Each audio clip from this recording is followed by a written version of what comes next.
Hannah family. Today is June the 30th, 2020, and this is the video to go over what it's been like working with the Babylonian healer goddess Gula this past month. It's been really fun working with her. I mean, first off, I was guiding the first month of the Golden Circle Healers Guild this month, so it makes sense that a goddess of healing would show up and help guide us through it. Interestingly, so in my research, I discovered that Gula, spelled Gula, is an ancient Babylonian goddess of healing, and she is often pictured with dogs around her because people noticed how when dogs would lick their wounds, the wounds would heal, so they started using dogs as a symbol of healing. And this particular goddess also uses dogs in her healing. So when I would go visit her, so if you've followed me with these goddess journeys each month, you'll see that each goddess is different. They appear differently, their vibe is different, they feel different, we interact differently. And with Gula, I always felt like I was going through layers of incense to get to her. Like these misty layers felt very sacred, very temple-like. And sometimes she would appear in me as these beautiful eyes, and she was always wearing like a veil.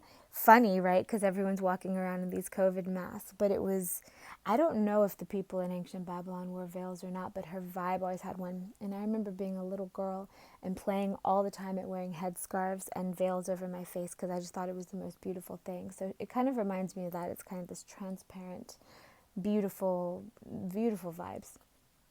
And often I would only see her hands, and that's funny too with how reality reflects to us, because I've been doing the hand videos lately in my work because it lets me feel both more anonymous and more intimate at the same time, just talking with my hands rather than having my face in the shot as well.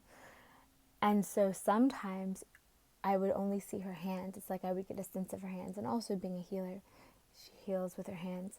So sometimes I would go in, and she would, in the beginning, she would often kind of put me to bed. It's like I would see, there's this hospital wing vibe healing center place in the astral realm where I will often put people as spirits as I'm working on them to heal them. And I don't usually get put in bed to get healed, but she did that for me, and I would go back and check. And I was in there for a couple days, and sometimes I would kind of come to, and there would be dogs around me, like sleeping next to me, like big, cozy dogs. And it was really cool.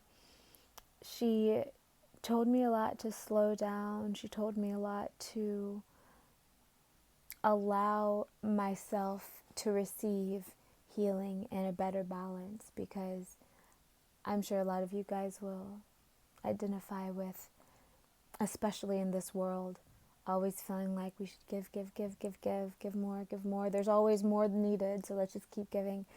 And I definitely need to be reminded sometimes, just like everybody, to allow myself to be whole and to take the time to renew and refresh before I come back to it when I'm drained, tired, exhausted, need a rest, that kind of thing. So that was really beautiful. She was definitely the goddess that I've worked with that I saw the least.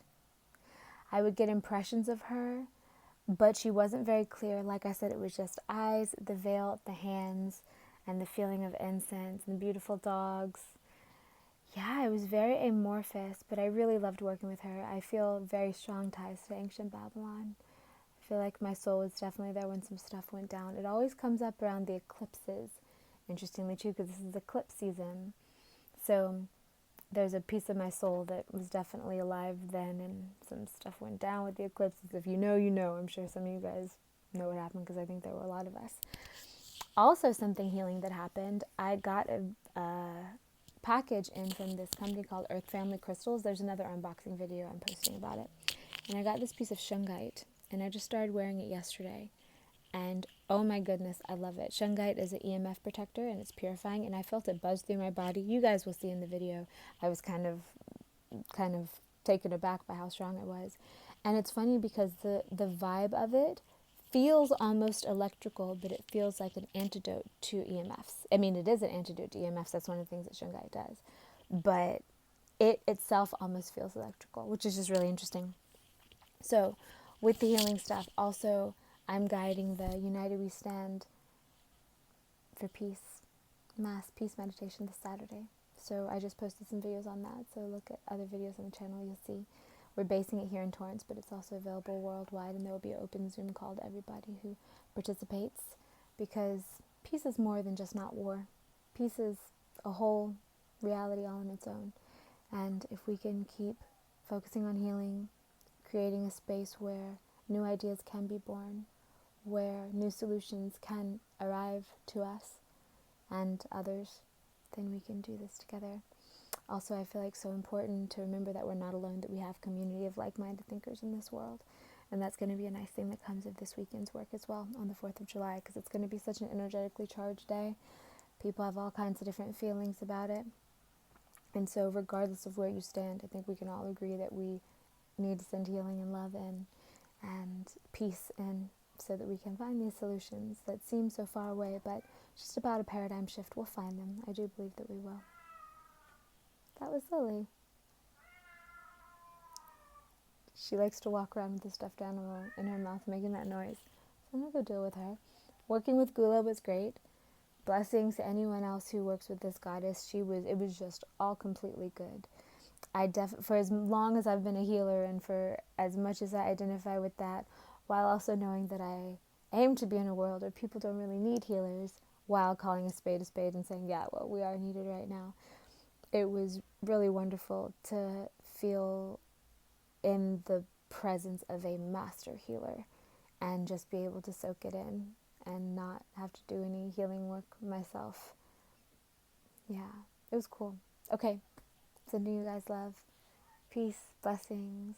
Maybe I'll see you Saturday on the 4th. Bye.